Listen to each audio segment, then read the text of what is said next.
We're here on the foreshore of Lake Wairewa in the rohi of Ngāti Mako.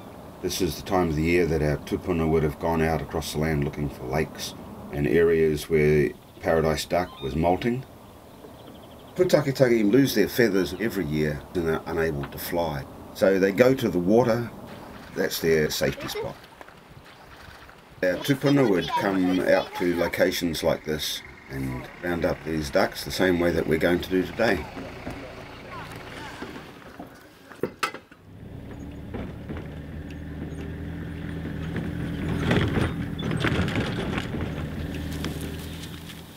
There's a place there where we set up the nets, and some of us are going to get in the waka and basically round the ducks up, drive them down this end, and then we'll all get in and herd them into the pen. And that's the theory anyway, just depends. We're not too sure what the ducks have in mind for the day. They give us a bit of a run last time, didn't they, Tony? Yeah, they tend to make up their own mind what they do. And our pen kind of semi-collapsed. Yeah, well, last time we pushed them all into the pen and they ran straight out the other side. Yeah. I found out there was an opportunity to collect our birds in a traditional manner. And after many years of being banned by past governments, I was quite excited about that one. The next thing was to figure out how to go about a traditional harvest when the tradition had been lost over 100 years ago.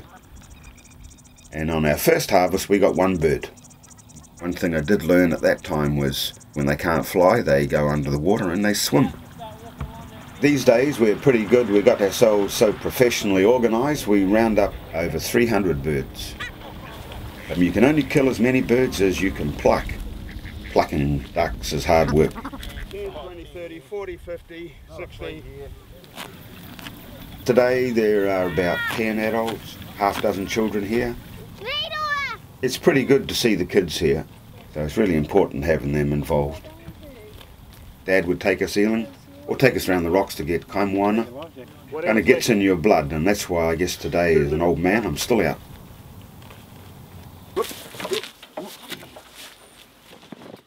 So this year I decided that we could get a whole lot more birds in the freezer if we had a plucking machine. Made it out of a plastic barrel and an old motor. It does a great job.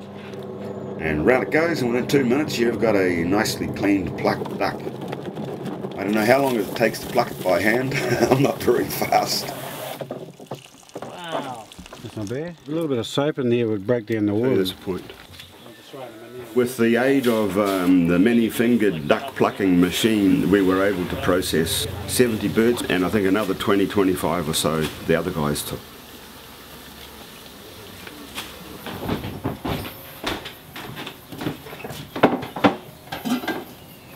I discovered the way to cook them is a slow cook.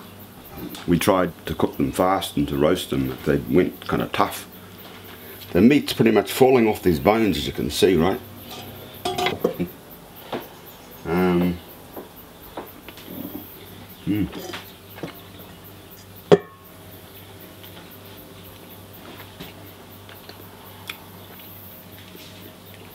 Tastes a bit like a weka or a mutton bird without too much salt. The objective is to get this Pūtakitaki on the table in the marae, so we get our own people expanding this cultural harvest. There should be dozens of them all over the country at this time of year.